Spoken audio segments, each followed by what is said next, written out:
Hi guys, welcome back to my channel Banerjee Mantra. तो इस समय जो नया केस आप लोग के सामने आया है, जिसमें पत्नी ने अपने आशिक के साथ मिल के अपने पति के टुकड़े किए और उसको ड्रम में, पानी वाले ड्रम में बंद कर दिया और उसके ऊपर से सीमेंट और मट्टी का घोल बना के डाल दिया। अब वो ड्रम में सीमेंट के साथ ही साथ वो जितने भी पीस काटे थे वो जम गए। अब उसके बाद तुरंत ही बाद ये लोग घूमने चले गए, चाहे अब कह सकते हैं अब हनीमून मनाने चले गए, घूमने चले गए। कुछ मतलब न्यूज़ में ये आ रहा है हनीमून मनाया गया, कुछ लोग कह रहे घूमने गए। बहरहाल ये लोग दोनों घूमने चले गए मस्ती करने। जब वापस आए उसके बाद ही ये लोग पकड़े गए हैं। बच्चा इनकी जो बिटिया थी वो बहुत बार कह रही थी, पड़ोसियों से भी कह रही थी कि पापा ड्रम में है, पापा ड्रम में है, लेकिन किसी को विश्वास नहीं हो रहा था। भाई लोग सोचेंगे कैसे ड्रम में है, बच्चा है, वो कुछ भी बोल सकता है, 5-6 साल का बच्चा है।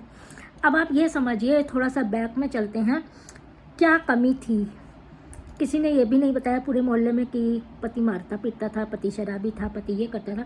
पति इनकी खुशियों के लिए बाहर नौकरी करता था, लंदन में मर्चेंट नेवी में था, 1 लाख रुपए सैलरी भेजता था इनको खर्चे के लिए।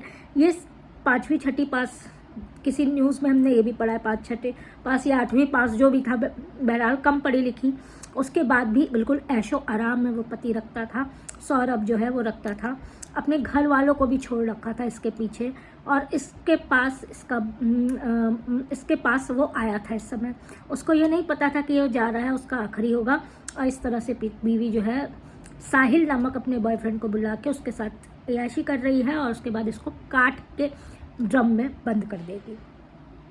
ऐसी चीज़ें इस समय बहुत आम हो रही हैं, एक्स्ट्रा मैरिटल अफेयर और इस तरह के। एक्स्ट्रा मैरिटल अफेयर तो बहुत इज्जत वाली फिर भी लग रही है, जैसे लग रहा है कि हम इंग्लिश में बोल रहे हैं। इसको कहते हैं अवैध संबंध।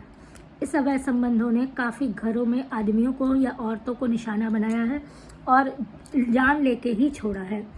अब आप लोग ये खुद समझ लीजिए, जो बंदा 1 लाख रुपए सैलरी देता हो, जो अपने घर खरीद के दिया हो, जो सारे ऐशो आराम की वो देता हो, सुविधा देता हो, देखने में भी स्मार्ट पढ़ा लिखा, वही मर्चेंट नेवी में है, और उसके बाद एक जो छपरी नुमा साहिल जो जटा की तरह चोटी बांधे हुए, उसके पीछे ये लड़की पागल थी और उस ऐसा गुनाह कर बैठी। अब इसका अंजाम क्या हुआ? सौरभ जान से गया, साहिल और ये मुस्कान जो ये औरत थी इसको हो गई जेल। अभी इसमें मुकदमा हुआ है, और अभी भाई क्योंकि दिखा रही है ना कहाँ क्या है, सब मिले हैं, सबूत मिले हैं, तो अब लोग फांसी की मांग कर रहे हैं। इस सौरभ के यानी कि लड़के के माँ और बहन से का इंटरव्यू मैंने देखा टीवी पे। वो कह रहे थे कि उसके पीछे पागल था, वो शुरू से ऐसी थी वैसी थी, उसको कोई फ़र्क नहीं पड़ता था, पैसा भी ले जाके देता था। इस बार आया था तो 1.5 लाख लड़की की मुस्कान के बाप को चेन वेन भी दी थी, आईफोन 1.5 लाख का लाया था, मतलब ये सब गिफ्ट्स लाया था। वो तो देखिए बदले की चीज़ें हमको लग रही थी कि उसको दे रहा था इनको, तो वो चीज़ वो इस तरह से जलस भाव से भी बोल रही थी। दुख तो है, देखिए किसी का बेटा गया, किसी की भाई गया, दुख तो है, लेकिन सबसे ज़्यादा दुख है इस बेटी की माँ को, मतलब यानी मुस्कान की माँ बाप को, जिन्होंने कहा मेरा दामाद बहुत अच्छा था। पहली बार हमने देखा है कि कोई अपनी बेटी का पक्ष लिए बिना अपने दामाद के लिए न्याय की मांग कर रही है और बेटी को फांसी की मांग कर रही है। जी हाँ, बिल्कुल आप सच सुन रहे हैं। मुस्कान के माँ बाप जो है वो अपनी बेटी यानी कि मुस्कान के लिए फांसी की मांग कर रही है कि वो मेरी बेटी ही गलत है, काफ़ी बार समझाया वो नहीं सुधरी और वो ही गलत है, उसको भी जीने का हक नहीं है। हम कहते खाली मुस्कान ही क्यों, उसका जो बॉयफ्रेंड है साहिल, उसको भी बराबर का वो दोषी है, ज़्यादा दोषी है, शादीशुदा को फंसा के पैसे उठना, अय्याशी करना। तो दोनों को ही बीच चौराहे फांसी की सज़ा होनी चाहिए। हमारा देखिए अब कानून जो है जो भी सज़ा देगा, लेकिन हम लोग के भी दिल में अगर सब पूछा जाए कि आप लोग क्या चाहते हैं, तो हम लोग के दिल में यही होगा कि इन दोनों को फांसी की सज़ा फ़ौरन हो, क्योंकि आज सौरभ नहीं है तो ये लोग भी क्या करेंगे।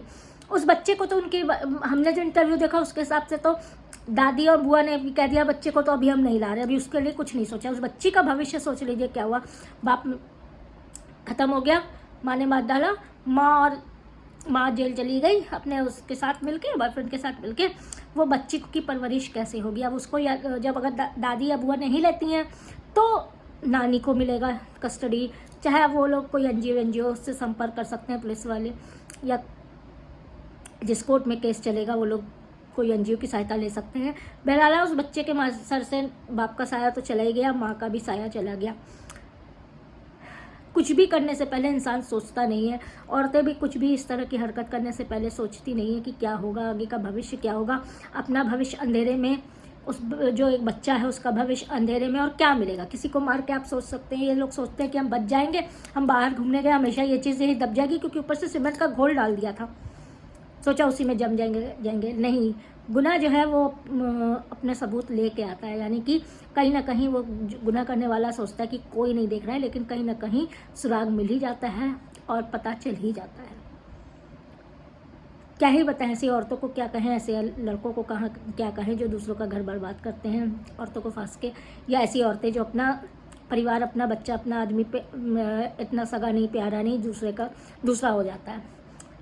बहरहाल गुनाह तो हुआ है, बहुत बड़ा गुनाह हुआ है। अब तो ये कोर्ट के ऊपर है, हमारे लॉ के ऊपर है, उसको क्या सज़ा मिलती है। चलिए आज की वीडियो यहीं ख़त्म करते हैं। नेक्स्ट वीडियो का वेट करिएगा। Please like, subscribe and do comment. इसी तरह की वीडियोस देखने के लिए मेरे चैनल पे ज़रूर फोकस करें।